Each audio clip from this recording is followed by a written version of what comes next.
Solid क्या होते हैं इसके बारे में तो बातें बहुत सरल होती हैं कि जिनका आकार और आयतन निश्चित होता है उसको सॉलिड कहते हैं, उसको ठोस कहते हैं।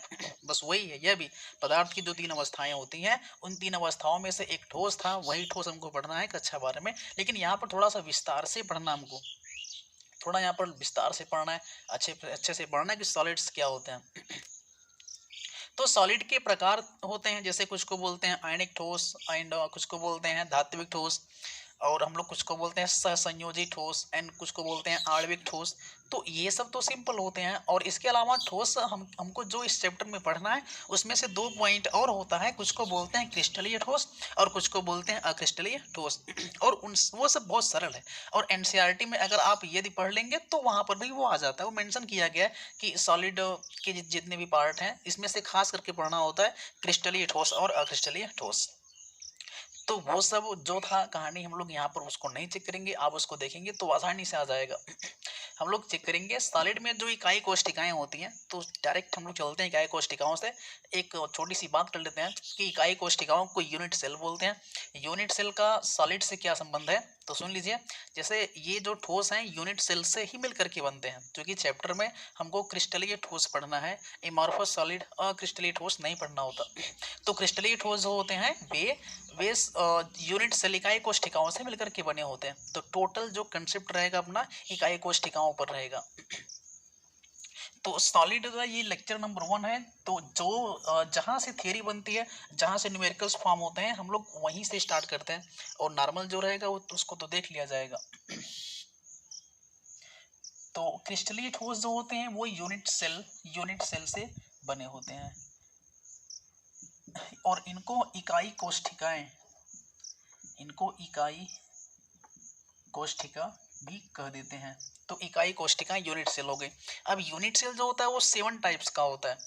उन 7 टाइप्स में से हमको सबको नहीं पढ़ना, हमको एक विशेष करके पढ़ना है जिसको बोलते हैं घनी इकाई कोष्ठिका। ध्यान रखना, हमको सब नहीं पढ़ना होता, हमको पढ़ना होता है घनीय इकाई कोष्ठिका। हमको केवल घनीय इकाई कोष्ठिका ही पढ़ना होता है, टोटल पार्ट हमको सातों नहीं पढ़ने होते हैं। तो इसको क्यूबिक यूनिट सेल बोलेंगे। तो हमको इस चैप्टर में खास करके क्यूबिक यूनिट सेल का ही अध्ययन करना है।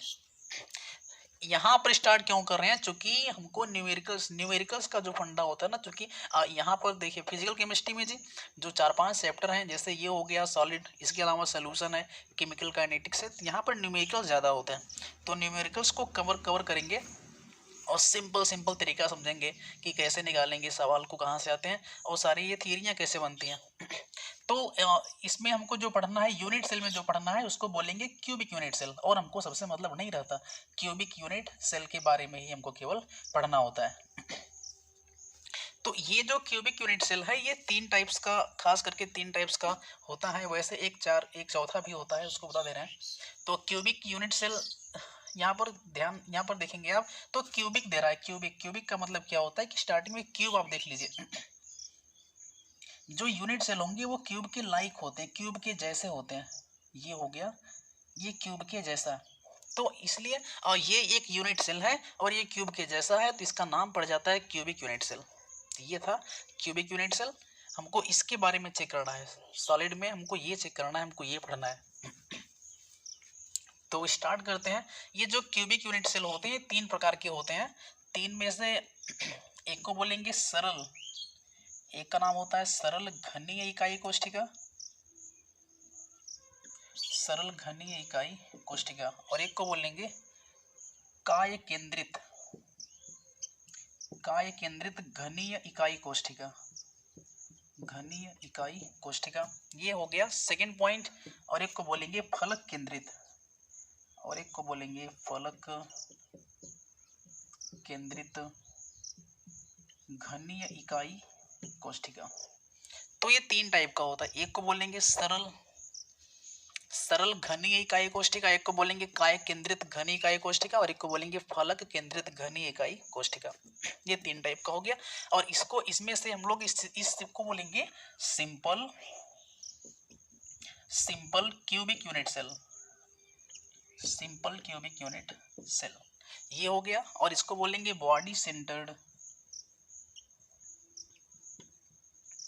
Body centred cubic unit cell, और इसको बोलेंगे हम लोग फेस सेंटर्ड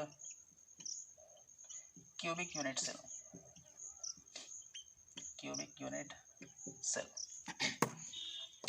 3 यूनिट सेल हमको खास करके पढ़ने हैं। एक को बोलेंगे SCC simple cubic unit cell, और इसको बोलेंगे BCC, इसका मतलब होता है body centred cubic unit cell, और एक को बोलेंगे FCC face centred cubic unit cell. तो 3 टाइप्स का हो गया SCC, BCC और FCC।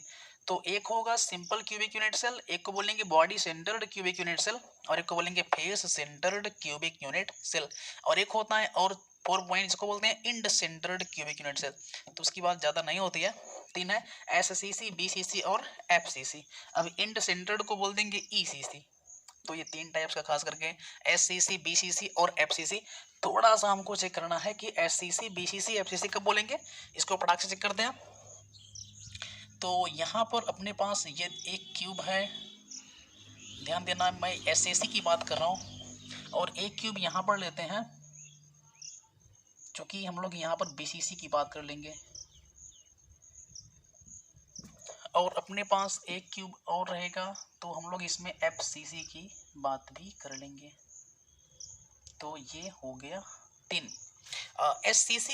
तीनों है क्यूब, तीनों क्यूब हैं, एक जैसे होते हैं सभी, लेकिन तीनों में अंतर क्या होता है, SCC जो होता है इसमें जो परमाणु होते हैं केवल कोने पर होते हैं, परमाणु केवल कोने पर होते हैं। अब देखिए ये SCC कहलाएगा, और BCC में क्या होगा, परमाणु जो होंगे कोने पर होंगे, एंड कोने के अलावा एक इसके बीच में होगा, बीच में रहेगा परमाणु, तो इसलिए इसको BCC बोल देते हैं, body centred cubic unit cell. और FCC में क्या होगा, परमाणु जो है वो कोने पर हैं, अच्छा कोने के अलावा कहाँ रहेंगे, फेस के सेंटर में, ये पूरा फेस है इसके सेंटर में, और ये पूरा एक फेस है इसके सेंटर में। फेस समझ रहे हैं आप, फेस क्या होता है ये आप देख लीजिए। अब तो ये जो दीवार है पूरा, इसको हम लोग एक फेस बोलते हैं, फलक बोलते हैं, तो इसका सेंटर कहीं यहाँ पर है। ऐसे करके पूरे क्यूब में 6 फलक होते हैं, 1 2 3 4, एक ये बाहर का 5, एक पीछे का 6, तो 6 फेस होते हैं, हमने हमको 6 जगह इसको रख देना है। देखिए ऐसे। तो यदि अपने जो परमाणु हैं वो क्यूब के कोने पर रहेंगे, सरल है, अगर क्यूब के कोने पर रहेंगे तो SCC बोल देंगे आप, अच्छा कोने के अलावा बीच में भी रहेगा तो BCC बोल देंगे आप, और कोने के अलावा अगर प्रत्येक फलक के बीच में रहेगा तो उसको FCC बोल देंगे। तो ये था नॉर्मल कंडीशन, हमको ये चेक करना था कि ये जो टोटल है SCC, BCC और FCC होते कैसे हैं। ये तीनों पॉइंट हो गए, तो ये स्टार्टिंग पॉइंट है, हम लोग चालू करेंगे, हम लोग देखेंगे इसमें कि अपना जो तीनों होता है SCC, BCC और FCC, इसमें खास बातें क्या होती हैं, और न्यूमेरिकल्स कहाँ से लगेंगे, हमको तो चेक करना न्यूमेरिकल्स कहाँ से लगेंगे, क्योंकि खास तो हमको न्यूमेरिकल पढ़ना होता है जी एग्ज़ाम देने के लिए। यदि आप नीट की तैयारी कर रहे हैं या IIT JEE की, तो ये सब नहीं आएगा, वहाँ पर न्यूमेरिकल्स आते हैं। तो चलो चलते हैं आगे। SCC, BCC और FCC आपको याद हो गया होगा। तो ये जो थियरियाँ थी हम लोग इसको मिटा रहे हैं और चालू करेंगे सिंगल पॉइंट, तीनों को साथ में लेकर के हम लोग को चेक करना है कि SCC, BCC और FCC में कौन कौन सी बातें होती हैं। तो पॉइंट नंबर 1, SCC, BCC और FCC में कौन कौन सी बातें हमको पढ़नी है। पॉइंट नंबर 1 चेक करते हैं कि तीनों की बात करते हैं। तीनों में किनारे की लंबाई तथा त्रिज्या में संबंध, ये देखो आपको बहुत ही यूनिक सा तरीका बताया जाएगा, बहुत आसान। किनारे की लंबाई और त्रिज्या में संबंध, ये एक पॉइंट है, रिलेशन बिटवीन रेडियाई बोलते हैं इसको, रिलेशन बिटवीन रेडियस एंड, इसको किनारे की लंबाई को एज लेंथ बोलते हैं। तो ये हो जाएगा relation between radius and edge length, किनारे की लंबाई और त्रिज्या में संबंध। अच्छा चलो, ये किनारे की लंबाई क्या है, पहले इसको हम लोग इसको तो आना चाहिए कि किनारे की लंबाई किसको बोलेंगे और त्रिज्या है क्या। हमको ये पहले चेक कर लेते हैं कि किनारे की लंबाई क्या है, त्रिज्या क्या है, उसके बाद संबंध निकालेंगे ना। चलिए, तो यदि एस सी सी की बात की जाए तो एस सी सी में आपको बोला गया था कि जो परमाणु होंगे वे कहां पर होंगे, क्यूब के केवल कोने पर होंगे। क्यूब के केवल कोने पर परमाणु रखे जाते हैं, तो इसको एससीसी बोलेंगे। अब किनारे की लंबाई का मतलब क्या समझते हैं, अब देखिए ये तो अपना फलक हो गया। ऐसे फलक कितने होते हैं, 6 होते हैं। एक फलक ये मैं दिखा दे रहा हूँ 6, ये हो गया दूसरा फलक 1 2, और यहाँ पर साइड में 3, यहाँ पर साइड में 4। एक बाहर वाला जो दिख रहा है ये 5 हो गया, और एक बैक वाला पीछे का ये 6 हो गया। तो 6 होते हैं फलक। और किनारा क्या है, देखिए ये जो है ना, ये जो लाइन आपको दिख रहा है, ये जो लाइन दिख रहा है एक कॉर्नर से लेकर के यहाँ पर सेकंड कॉर्नर तक जो आ रहा है जी, इस लाइन को ही बोलते हैं किनारा। इसको बोलेंगे किनारा, इसको किनारा बोलेंगे। और ये जो लंबाई है हम लोग इसको ए से दिखाते हैं, स्मॉल ए से दिखाते हैं, इसी को किनारे की लंबाई बोलते हैं। फाइनल, ये था किनारा, हर जगह किनारा है, ये है, ये है, ये है, हर जगह किनारा है। और ये जो लंबाई है किनारे की, उसको किनारे की लंबाई बोलेंगे। और वैसे तो इसको बोलते हैं एज लेंथ। एज लेंथ, ये एज लेंथ हो गया, ठीक है। किनारे की लंबाई ये क्या है जी, एज लेंथ। तो यही एज लेंथ ए। और त्रिज्या क्या होता है, देखिए हमने क्या बोला था कि परमाणु को रखे हैं, हम कोने कोने पर परमाणु को रखे हैं। तो ये परमाणु इतना, ऐसे की बात करेंगे तो परमाणु ये इतना लंबा है और ये इतना लंबा है। अब देखिए ये जो आधा पार्ट है इसका त्रिज्या कहलाएगा, और ये जो इसका आधा पार्ट है क्या कहलाएगा, त्रिज्या कहलाएगा। तो ये त्रिज्या हो गया, ये त्रिज्या हो गया, हर जगह ऐसे रहेंगे, यहाँ पर आर आएगा, फिर यहाँ पर आर आ जाएगा, तो ये त्रिज्या होता है। तो यदि आपको यहाँ पर दिख रहा है तो आप देख सकते हैं कि जो अपना एज लेंथ ए यहाँ पर दिया गया, एज लेंथ ए यहाँ पर जो दिया गया, ये जो है ये इस आर और इस आर को मिला करके इन दोनों के बराबर है। मतलब जो एज लेंथ ए है वो 2r के बराबर है। एज लेंथ जो ए होता है वो 2r के बराबर है। बस ऐसे के लिए फार्मूला मिल गया।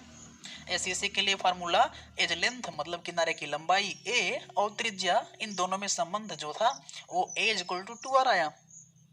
अगर यहाँ से आपको r का मान पूछा जाएगा तो a/2 कर देंगे, बस हो गया।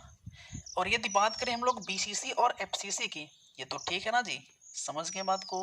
ए इज इक्वल टू 2r। ऐसा क्यों हुआ, जो कि परमाणु जो है ये 8, देखिए 8 परमाणु इसमें है, 1 2 3 4 5 6 7 8।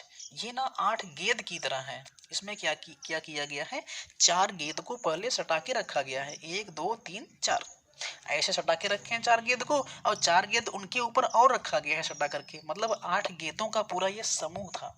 ठीक है, अब आपस में सभी जो गेंद हैं टच कर रहे हैं, जब टच करेंगे तो देखिए जो यहाँ पर इसका भी रेडियस आएगा, इसका रेडियस आएगा, 2 का रेडियस आएगा, तो एज लेंथ जो होगा वो 2r के बराबर हो जाएगा। ये कंडीशन था। लेकिन यदि हम लोग बीसीसी और एफसीसी की बात करें, यदि हम लोग बीसीसी एंड एफसीसी की बात करें तो चेक करते हैं इसको। देखिए बीसीसी और एफसीसी में खास बात आपको समझनी है, क्योंकि यहाँ पर क्या होता है, बीसीसी में क्या होता है, जो परमाणु होते हैं कोने पर होते हैं, और कोने के अलावा एक इसके सेंटर में होता है। बात समझिए, यहाँ पर 8 परमाणु थे, 2 2 4, यहाँ पर 2 6 और 2 8, यहाँ पर भी 1 2 3 4 5 6 7 8 परमाणु हैं, लेकिन एक सेंटर में आ गया। सेंटर में आने से क्या मतलब है कि जब सेंटर में परमाणु उतने ही साइज का आ जाएगा, जैसे अपने पास 8 परमाणुओं का समूह है, अगर आप सेंटर में एक और डाल देंगे, 9 कर देंगे उसको, तो क्या करेगा ये, अगर उसी साइज का है तो इनको बाहर फेंक देगा ना, इनको तो बाहर फेंक देगा। इनको देखिए, अभी यहाँ पर देखिए, यहाँ पर तो टच कर रहा था, लेकिन यहाँ पर कोई टच नहीं करेगा, क्योंकि एक बीच में आ गया, ये सबको बाहर धकेल देगा। ठीक है, तो ये पॉइंट है। मतलब अगर ये एज लेंथ ए है, एज लेंथ ए हमको पता है, एज लेंथ ए अगर ये है, अगर ये किनारे की लंबाई ए है, तो ये 2r के बराबर तो नहीं होगा, क्योंकि एक r यहाँ पर, एक r यहाँ पर, ये स्थान इतना खाली है। तो जिसमें जो संबंध आएगा वो a इक्वल टू 2r तो कभी नहीं आएगा। जो आएगा हम लोग इसको चेक कर लेंगे अभी। और देखिए अगला पॉइंट है एफसीसी। तो फेस सेंटर्ड का 3 था ना, केवल SCC, BCC और FCC, 3 को ही चेक करना होता है। FCC की बात क्या है, FCC आप कब बोलेंगे, FCC हम लोग तब बोलते हैं, ऐसे देखिए परमाणु जो रहेंगे वो कोने पर रहेंगे। अच्छा, कोने के अलावा कहाँ रहेगा, फेस के सेंटर पे रहेगा। तो ये फेस का सेंटर, फेस का सेंटर देखो, ये फ्रंट का है तो सेंटर कहीं पर यहाँ पर दिख रहा है, और एक बैक फेस का सेंटर यहाँ पर दिख रहा है। तो ये हो गए, ये हो गया अपना FCC। तो यहाँ पर भी क्या होगा कि ये अगर अपने पास केवल 8 होते हैं, 1 2 3 4 5 6 7 8, तो दिक्कत नहीं था, तब तो आपस में कोई ना कोई टच करता। लेकिन अभी क्या हुआ, फेस पर डाल दिए, तो इससे क्या होगा, ये वाला जो परमाणु है इसको नहीं टच करेगा। ये भी कहानी यहाँ पर गड़बड़ है। तो यहाँ पर जो एज लेंथ ए होगा, ये जो एज लेंथ ए होगा, ये कभी भी 2r के बराबर नहीं होगा। चलिए फाइनल हो गया। फाइनल ये हुआ कि SCC में जो एज लेंथ ए आएगा 2r के बराबर आएगा, और BCC में ऐसा नहीं होगा, FCC में भी ऐसा नहीं होगा, क्योंकि जो परमाणु है आपस में कोई टच नहीं करेंगे। एज लेंथ ए तो रहेगा, ठीक है, लेकिन ये जो ए है वो 2r के बराबर कभी नहीं होगा। चलिए समझते हैं इसको जी। अब क्या होगा, तो ये तो परमाणु आपस में टच नहीं करेंगे, ये भी टच नहीं करेगा, लेकिन एक खास बात क्या है कि ये वाला जो, इसको मैं हटा रहा हूँ, ये वाला एक परमाणु कोने पर आ गया, एक यहाँ पर आ गया, और एक सेंटर वाला परमाणु है। ध्यान देना, एक एटम्स यहाँ पर रखे गए थे, हर कोने पर एटम्स रखे गए हैं, और हर फेस पर एटम रखे गए हैं, हर फेस पर एटम अपना रखा गया था। हमने, अगर आप ध्यान से देखेंगे तो ये वाला जो फेस का एटम है, ये प्रत्येक कोने पर टच करेगा। ये इस फलक पर जितने कोने हैं, 4 कोने हैं, 1 2 3 4, ये वाला जो रहेगा परमाणु, ये चारों को टच करेगा।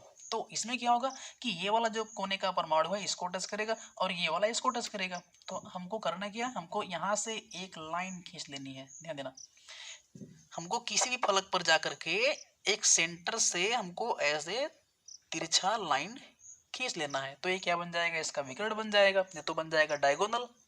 अब देखिए, ये जो रेखा मिली है, इस रेखा में अगर हम लोग रेडियस की बात करें तो एक आर इसके लिए आएगा, एक आर यहाँ पर आएगा, एक आर यहाँ पर आएगा, और एक आर यहाँ पर आएगा। तो टोटल 1 2 3 4 4 आर आ जाएंगे। ये जो पूरा लेंथ है ये 4 आर है, ये पूरा 4 आर है, लेकिन ये एज लेंथ ए के बराबर नहीं है, क्योंकि ये लाइन, ये लाइन, ये लाइन तो ए है, लेकिन ये जो तिरछा है ना, ये एज लेंथ नहीं है, ये ए लाइन नहीं है। अच्छा, हमको जब ये पता कि ये भी अपना ए है, ये भी अपना ए है, और अपने को एक निकालना है, तो यहाँ पर देखेंगे ध्यान से, तो ट्रायंगल बन रहा है, ट्रायंगल। यहाँ पर देखिए त्रिभुज बन रहा है ना जी, त्रिभुज। अगर ट्रायंगल बन रहा है तो आप ए और ए 2 का पता है तो एक का निकाल सकते हैं पाइथागोरस के प्रमेय से। चलो हम लोग इसको मान लेते हैं ए। तो इस ए का स्क्वायर इक्वल टू, ये जो ए है इसका स्क्वायर हो जाएगा, एंड प्लस यहाँ पर जो ए है इसका स्क्वायर हो जाएगा, और यहाँ पर हम लोग इस ए स्क्वायर इक्वल टू, हम लोग इसको 2a स्क्वायर कर सकते हैं, और यहाँ से जो स्क्वायर है इसको हटाएंगे तो ये क्या हो जाएगा, ये √2a हो जाएगा। ध्यान दीजिए, ये जो दूरी थी ये हम लोग इसको a माने, ठीक है, a मान करके निकालें, तो जो a का मान आया वो √2a आया, √2a, √2a, समझ गए। तो ये जो टोटल दूरी है हमने इसको a माना था, और इसको बोलते हैं फेस डायगोनल, फेस डायगोनल। ध्यान देना, फेस डायगोनल बोलते हैं इसको, फेस डायगोनल लिखते हैं, DIA फेस डायगोनल, और इसका जो मान होगा वो कितना आएगा, √2a। चलिए सॉल्व हो गया। तो √2a इसका मान हो गया, हमको पता था एज लेंथ ये ए है, ये एज लेंथ ए है, लेकिन यहाँ पर हमको कोई परमाणु आपस में टच नहीं कर रहे थे, तो मिल ही नहीं पाएगा ना, रेडियस संबंध नहीं आएगा। तो हमको निकालना कहाँ से, यहाँ से निकालना है, जिसका मान √2a आया। तो फेस डायगोनल का जो मान होता है ना, फेस डायगोनल का ये लाइन है, फेस डायगोनल का जो मान होगा वो √2a होता है, √2a। चलिए चलते थोड़ा सा आगे। यदि √2a है फेस डायगोनल का मान, तो हमको पता था पहले से कि यहाँ पर 4 आर होते हैं, 1 2 3 4, 4 आर है, तो √2a जो होगा वो 4 आर के बराबर होगा। यदि आप a का मान निकालेंगे जी तो बड़ा सरल है, कितना आ जाएगा, ये आ जाएगा 2√2r। आप इसको घटा लेंगे तो आराम से घट जाएगा, ये a इक्वल टू 2√2r आ जाएगा। क्लियर। अब BCC की बात करते हैं, BCC की बात करते हैं। ये यहाँ पर टच नहीं करेगा, तो एज लेंथ ए तो कहीं नहीं आने वाला। एज लेंथ जो ए है वो 2r के बराबर कभी नहीं आएगा। तो ये जो परमाणु है जी, और ये सेंटर का परमाणु है, और एक यहाँ पर ये जो परमाणु था, ध्यान दीजिए आप, जैसे वहां पर लाइन खींचे थे हम लोग, यहाँ पर भी एक लाइन खींच लेंगे। देखिए बॉडी से होकर आ रहा है, यहाँ पर ये इसके अंदर से होकर के आ रहा है। ध्यान देना, ये जो लाइन है ना जी, जो सेंटर में परमाणु रखे गए थे उस परमाणु को टच करके बाहर निकल रहा है। तो यहाँ पर भी एक आर इसका हो गया, 2r 3r और ये 4r हो गए। तो ये भी 4r है, ये भी विकर्ण है, और इसको बोलेंगे, ये देख लीजिए 4r है। ये जो लाइन है वो, ये लाइन जो है वो 4r है। ध्यान रखना, एज लेंथ ए यह भी है, एज लेंथ ए यह भी है, एज लेंथ ए यह भी है, सब तो एज लेंथ ए है, और एज लेंथ ए यह भी है। तो यहाँ वहां पर तो निकाल लिए थे पाइथागोरस प्रमेय से, ए स्क्वायर इज इक्वल टू ये ए स्क्वायर इसका और इसका। चूंकि अच्छा एक बात समझिए, हमको ये लाइन चाहिए था, ये लाइन, तो हमने एक एज लेंथ ए यहाँ तक चला, एज लेंथ ए यहाँ तक चला, 2 बार ए चलेंगे, यहाँ से यहाँ पहुंच जाएंगे, चाहे जहाँ चलिए। एक बार यहाँ चलेंगे एज लेंथ, एक बार यहाँ चलेंगे तो यहाँ पहुंच जाएंगे ना। लेकिन यहाँ पर खास बात देखिए, अगर आप यहाँ से यहाँ पर आना चाहते हैं, एज लेंथ ए 1 हो गया, एज लेंथ ए 2 हो गया, एज लेंथ ए 3 हो गया, तो 1 2 3 लाइन चलना पड़ेगा आपको। इधर से चलो, 1 2 3, इधर चलिए 1 2 3। तो यदि आप यहाँ से यहाँ पर जाना चाहते हैं तो आपको 3 एज लेंथ की आवश्यकता पड़ेगी। तो यहाँ पर जैसे निकाले थे ए, हम लोग इसको भी ए ही मानते हैं, ए स्क्वायर इज इक्वल टू 3 बार चलेंगे, 2 बार के लिए 2 लिखे थे ना, तो ए स्क्वायर प्लस ए स्क्वायर प्लस ए स्क्वायर, एक बार इसके लिए, एक बार इसके लिए और एक बार इसके लिए। ध्यान देना, अगर आप ए स्क्वायर करेंगे तो ये 3a स्क्वायर आ जाएगा, और यहाँ से a का मान निकालेंगे तो √3a आएगा। ध्यान रखिए, तो ये आ गया, इस लाइन का मान आ गया, और इसको बोलते हैं, जैसे यहाँ पर इस लाइन का मान √2 आया था, यहाँ पर √3a आएगा, और इसको तो बोलते थे फेस डायगोनल, और इसको बोलेंगे बॉडी डायगोनल। तो इसका नाम है बॉडी डायगोनल। ये हो गया, बॉडी डायगोनल का जो मान आता है जी √3a आता है। ध्यान रखना इस चीज को, ये कभी बदलेगा नहीं। बॉडी डायगोनल का जो मान है वो √3a आएगा, बदलेगा नहीं। और यहाँ पर जो फेस डायगोनल का मान है वो √2a आएगा, ये भी कहीं नहीं बदलेगा। अच्छा, जो √2a था एफसीसी के लिए, √2a था वो 4r के बराबर है, यहाँ पर लिखे √2a जो है वो 4r के बराबर है। तो a का मान निकाल लेंगे आप आराम से, अगर r का मान पूछेगा ना तो निकाल लेंगे अपन, 4 कर देंगे, आ जाएगा।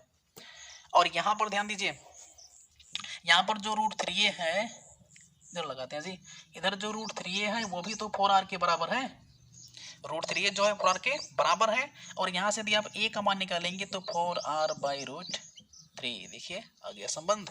यदि r का मान निकालेंगे तो उल्टा कर देंगे ना, √3a/4 हो जाएगा। तो ये है पॉइंट, सीखने के लिए कुछ कठिन नहीं इसमें, है तो बड़ा सिंपल। चलिए और एक बात को समझते हैं, यहाँ पर देखिए, ध्यान दीजिए, एससीसी में जो एज लेंथ और रेडियस में संबंध आया था, एज इक्वल टू 2r आया था। बीसीसी के लिए जो आया है वो edge equal to 4r/√3, and FCC में जो आएगा एज इक्वल टू 2√2r आएगा। तो ये 3 रिलेशन थे। एससीसी के लिए इतना आता है, edge equal to 2r, BCC के लिए 4r/√3, एंड एफसीसी के लिए एज इक्वल टू 2√2r आएगा। ये 3 पॉइंट हैं। तो ये तीनों आप ध्यान से देख लीजिए, इसको लिख लीजिए। एससीसी, बीसीसी और एफसीसी में एक पॉइंट हमने सीखा, किनारे की लंबाई तथा त्रिज्या में संबंध क्या आता है। पूरी थ्योरी लिखी गई है, पूरा डायग्राम बनाया गया है, edge equal to 2r, edge equal to 4r/√3 and edge equal to 2√2r। Clear हो गया? चलिए।